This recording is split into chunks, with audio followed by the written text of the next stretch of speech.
Okay, so you hear the terms AI and machine learning thrown around all the time, right? On the news, in ads, everywhere. They kind of sound like the same thing, but they're really not. So what is the actual difference? Let's break it all down and figure out what's really powering the world around us. And I'm not talking about some far-off sci-fi future stuff. This technology is already completely woven into your daily life. It's making things quicker, smarter, and way more personalized than ever before. I mean, think about it. You're using it every time Netflix just knows what movie you want to watch next. Or when you ask Siri what the weather's going to be.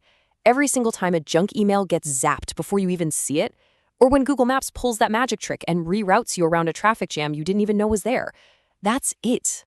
But here's the big question, right? Is all of that stuff just AI?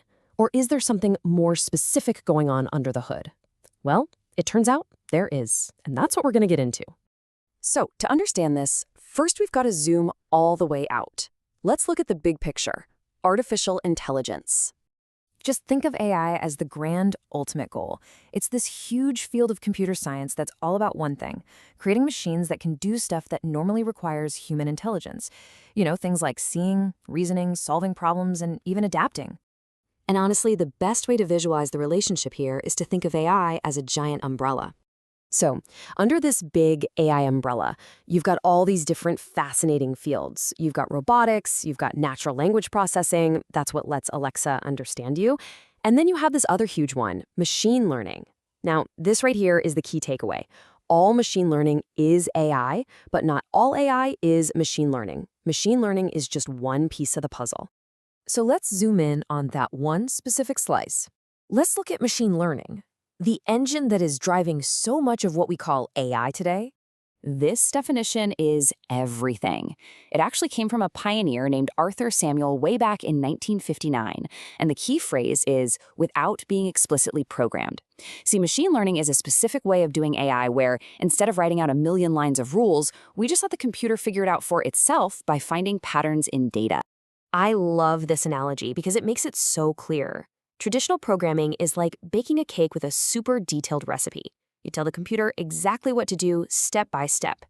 Machine learning, on the other hand, is like learning by tasting.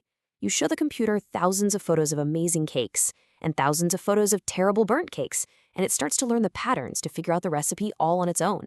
And the more cakes it sees, the better its own recipe gets. So let's put it side by side. The objective of AI is really broad. To act like a human. The objective of machine learning is super specific, to find patterns in data to solve one problem. You can think of AI as the entire orchestra, and machine learning is like the star violinist, playing an absolutely crucial part, but still just one part of the whole symphony. Okay, so we've established that machines can learn, but how? How do they actually do it? Well, it basically breaks down into three main methods. Let's start with the most common one. Supervised learning, and the name itself gives you a huge clue. The machine is being supervised, kind of like it has a teacher. The secret ingredient here is labeled data. We give the machine a massive data set where we've already given it all the answers. It's like giving a student a giant box of flashcards with the questions on the front and the answers on the back. By studying millions of these labeled examples, the machine starts to learn how to come up with the answers on its own. And you see this everywhere. Your spam filter learns because we've all spent years marking emails of spam. Image recognition learns when we show it a million pictures labeled cat.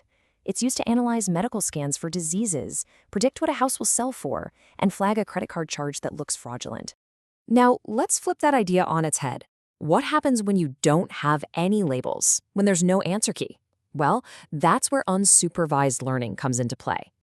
With this one, we basically just dump a whole mess of data on the machine and say, find something interesting. There are no right answers. It's like giving a toddler a giant pile of Legos. They'll just naturally start sorting them by color or by shape, finding the hidden structure all by themselves. This is so powerful for discovering things we didn't even know to look for. It's used to group shoppers into different segments based on how they behave. It's what powers those customers who bought this also bought recommendations. And it can spot weird blips in network data that might be a cyber attack. All right, finally, there's the third method. And this one is the most dynamic of all, reinforcement learning. This is all about learning from actions and their consequences.